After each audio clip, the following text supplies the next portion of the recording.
আপনারা কি কখনো ইতালি যাবার কথা ভেবেছেন? আশা করি ভেবেছেন। ইতালি এমন একটা দেশ যেটা বাংলাদেশিদের কাছে স্বপ্নের দেশ। পাহাড়ি উপত্যকার ঘরবাড়িগুলো যেন স্বপ্নের মতো দেখায়। পাহাড়ি উপত্যকার পাশে নদী, আর নদীর পাড় দিয়ে সুপরিকল্পিত শহর। খুবই চমৎকার দৃশ্য। কিন্তু একটা মজার কাহিনী কি আপনারা জানেন? যখন ইউরোপের লোকজন বনে জঙ্গলে বাস করত, ঠিক ওই সময় আমাদের ভারতীয় উপমহাদেশের লোকজন সুপরিকল্পিতভাবে পরিবারসহ একটা নগর রাষ্ট্রে বসবাস করত। আর এখন ওদের অবস্থা দেখুন আর আমাদের অবস্থা দেখুন।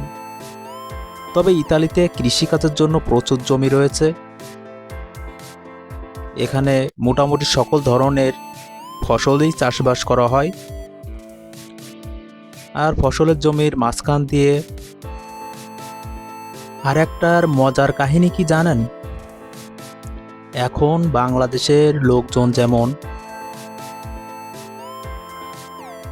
ইউরোপের বিভিন্ন দেশে যায় শ্রমিকের কাজ করতে, আর ইতিহাস ঘাটলে আমরা জানতে পারি যে ইতালি থেকে আগে আমাদের ভারতীয় উপমহাদেশে বিভিন্ন কাজের জন্য লোকজন আসত। তখন সমুদ্রের যাত্রা অতটাও সহজ ছিল না। তারা নিজেদের জীবন বাজি রেখে আমাদের উপমহাদেশে আসত।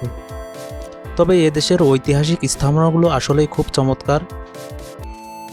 আর আমাদের দেশের কবি জীবনানন্দ দাশ